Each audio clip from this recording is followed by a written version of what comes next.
مراسل المصور الصحفي ديال المستقله باريس. اليوم 26 ابريل جينا نديروا واحد التغطيه ديال الدوره 16 ديال المعرض الدولي. كي كتشوفوا المنظم بالناس، كتشوفوا كاين واحد الاقبال كبير بزاف. حنا كصحافه مستقله جينا نغطيو هذا الحدث هذا باش ننقلوا للمشاهدين والجمهور ديال المستقله في باريس، ننقلوا لهم كل المستجدات والمنتوجات الفلاحيه والمنتوجات المجاليه ديال الجهه والاقاليم وديال المغرب كامل. وكاين منتوجات دوليه، وبحال هذا المعارض هذا تيزيد يعرف بالقيمه ديال المغاربه وديال المغرب. وغادي ننقلوا لكم كاع الاجواء ان شاء الله اللي كاينه في المعرض داخل الاروقه. تحيه طيبه. الان حنا في الجناح الخاص بتربيه المواشي، وهذا الجناح هذا هو الاغلبيه اللي كيلقى اقبال كبير في المعرض، لان تبارك الله ديما المغرب تياخذ جوائز كبيره في التخصص هذا. وحنا كاعلاميين كنحاولوا ننقلوا لكم المستجدات ديال القطاع.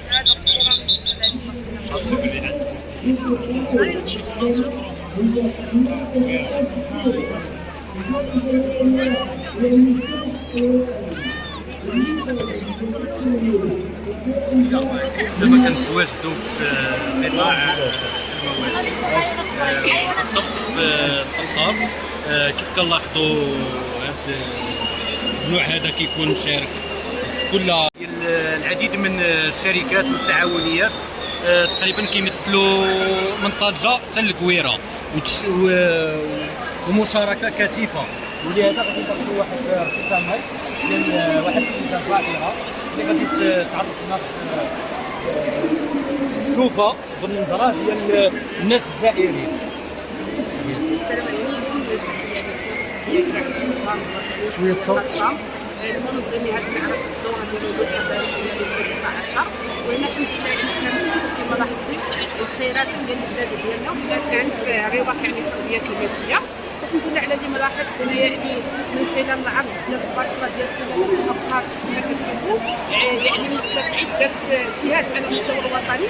ومن هنا كيبين تبارك الله بحال ما شاء الله يعني بلد المغرب هو بلد فلاحي بالدرجه الاولى، وعندنا منتوجات نتمناو الله الخير ونمشيو بها لقدام، وان شاء الله نشوفوا الارواح الاخرى ان شاء الله. وانت اول زياره عندك المعرض الدولي؟ صراحة أول زيارة هي تعجبني بزاف من خلال يعني أول رواق كندخلوا بهذا الرواق ديال تربية المواشي في الشهر ديالنا. تربية المواشي بهذه المناسبة كنتمنى يعني الجهات المسؤولة من هذا الشيء أنهم يشوفوا ياخذوا بعين الاعتبار أن يكون تخفيض على مستوى عيد الأضحى بالنسبة لهذا الشيء أكيد باش تكون في متناول الجميع. وهذا الشيء يعني هذا ملتمس بالمواطنين كاملين باش يعرفوا المقالة اللي كنشوفوا دابا، بحكم أن الخيرات تبارك الله راه بلادنا كتشكر كلشي، نتمناو ياخذوها بعين الاعتبار. وكيف جاتك بالنسبه للاستقبال والتنظيم في المعرض؟ يعني الوكيل الاقبال ما شاء الله تبارك الرحمن، الناس الزوار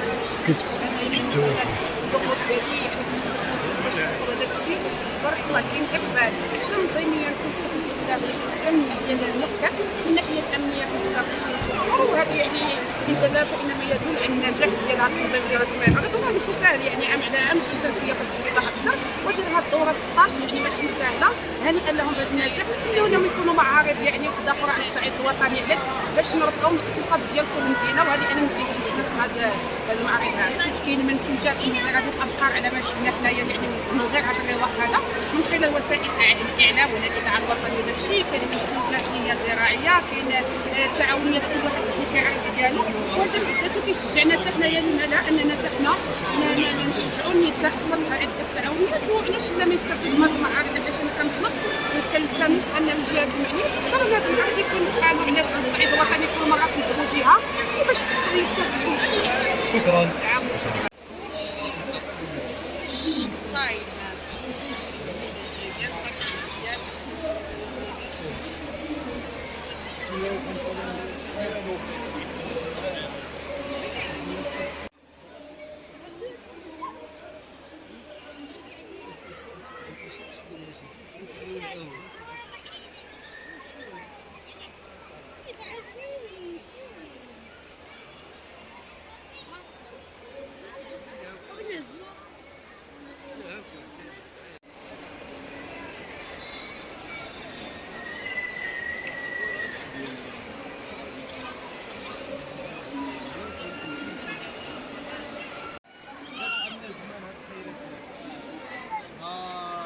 لا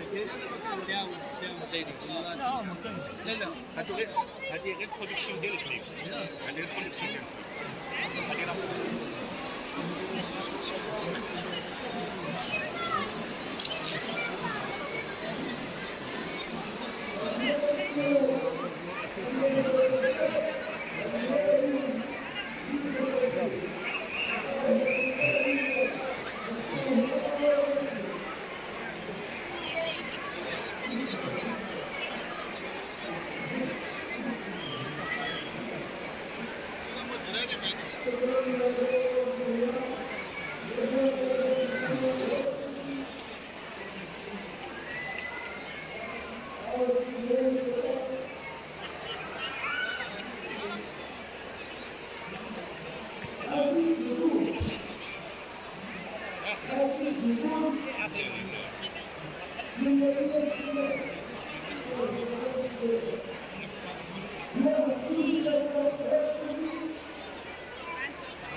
وي تحياتي.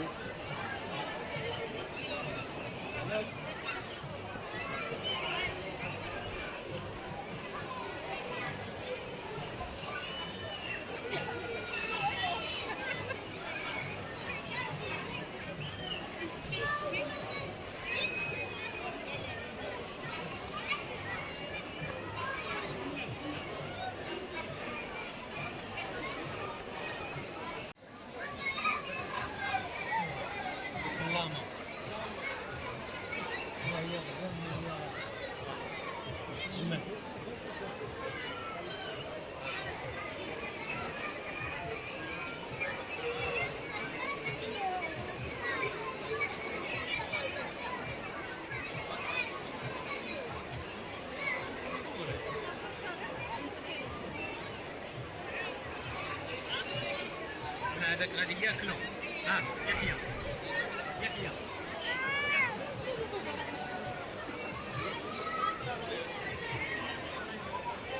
يحيى